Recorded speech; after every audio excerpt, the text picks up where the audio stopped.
A Revolução Francesa, uma ideia que literalmente incendiou uma nação inteira. E o eco desse incêndio, bom, ele define a nossa forma de ver o mundo até hoje. Foi um momento de ideais incríveis, mas também de uma brutalidade assustadora. Uma década que simplesmente virou o poder de cabeça para baixo e reescreveu o que significava ser um cidadão. Vamos começar com uma pergunta que, olha, talvez já tenha passado pela cabeça de muita gente. A gente ouve o tempo todo, fulano é de esquerda, ciclano é de direita, mas de onde veio isso? Por que esses lados? A resposta, por mais incrível que pareça, leva a gente direto para o coração da história que vamos analisar hoje. E tá aí a resposta. A origem é super simples, bem literal mesmo, e veio direto da Revolução Francesa. Era só uma questão de onde os deputados sentavam no salão. Quem queria mudança radical ia para a esquerda. Quem queria manter as coisas como estavam, os conservadores, iam para a direita. E essa divisão física dentro de uma sala virou a grande metáfora política que a gente usa no mundo todo até hoje. Impressionante, né?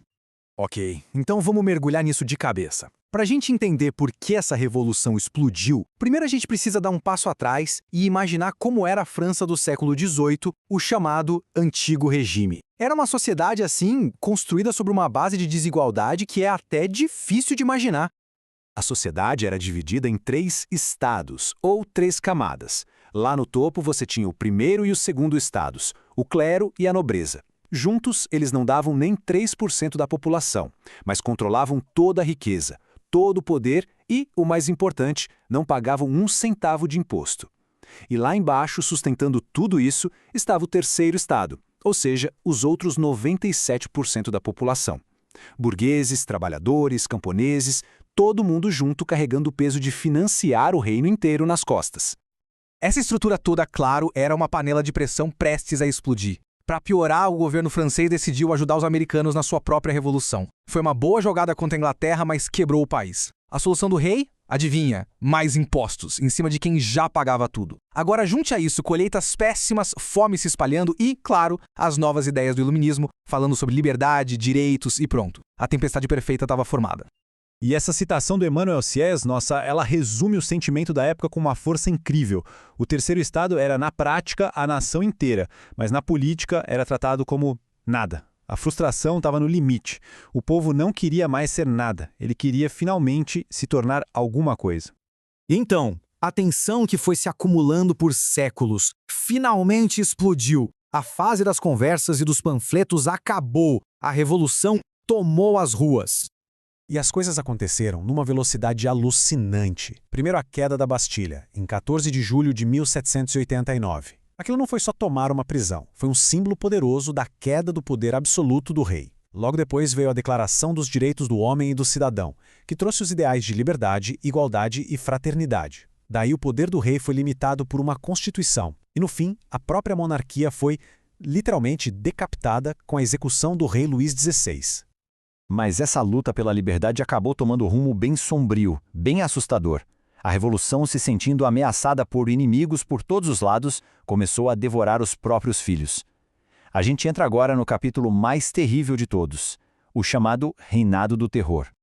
A situação era a seguinte: a França estava em guerra com boa parte da Europa e ainda tinha que lidar com revoltas dentro do próprio país. Nesse clima de paranoia total, uma facção mais radical, os jacobinos, liderada pelo famoso Robespierre, chegou ao poder. O argumento deles era simples e direto. Para a revolução sobreviver, era preciso ser implacável.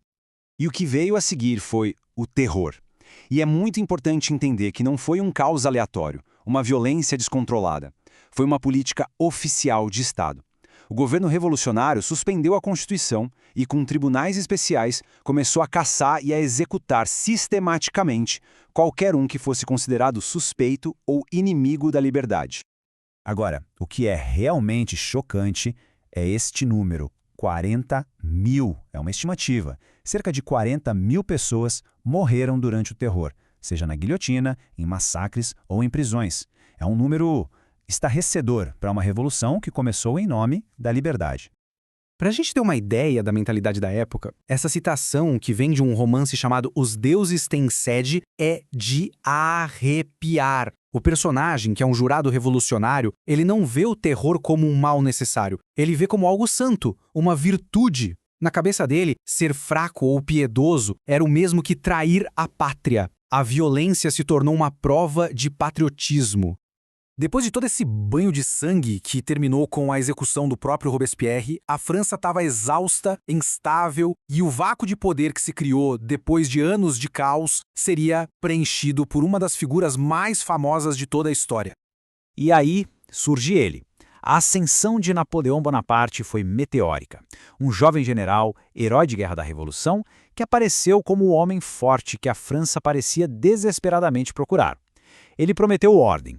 Primeiro, tomou o poder num golpe. Depois, se coroou imperador. E aí vem a grande ironia. Ele acabou com o caos da Revolução, mas se tornou o maior exportador das ideias revolucionárias através de suas conquistas militares. E essa imagem aqui ilustra o tamanho da transformação. O mapa da Europa foi completamente redesenhado. Onde antes existiam reinos antigos, feudais, Napoleão chegou e instalou sistemas de leis baseados nos princípios da Revolução e acabou despertando um sentimento de nacionalismo nos povos, ideias que mudariam o continente para sempre. Então, a gente chega ao ponto crucial. Depois de todo o sangue, do terror, do império, o que é que sobrou? Por que um evento que aconteceu há mais de 200 anos ainda é tão importante para o nosso mundo hoje? O legado é imenso. Pensa bem, a ideia de que o poder vem do povo, a tal da soberania popular, é a base de quase todas as democracias. O conceito de um Estado-nação formado por cidadãos e não por súditos de um rei. A necessidade de ter uma constituição para limitar o governo. E, claro, a própria linguagem que a gente usa para falar de política. Tudo isso, de um jeito ou de outro, nasceu lá, em 1789. No fim das contas, a Revolução Francesa é uma grande história de contradições. Uma busca pela liberdade que, em certo momento, levou à tirania. Uma luta pela razão que liberou paixões fanáticas. Ela nos mostrou o melhor e também o pior do que o ser humano é capaz de fazer em nome de uma ideia. E para fechar, a Revolução nos deixa com essa pergunta. Uma pergunta que ecoa até hoje. Ela nos deu a Declaração dos Direitos do Homem, mas também nos deu a guilhotina. E isso nos força a pensar nesse paradoxo. Qual é o verdadeiro preço da liberdade? E até onde se pode ir para defendê-la? É uma questão para se pensar.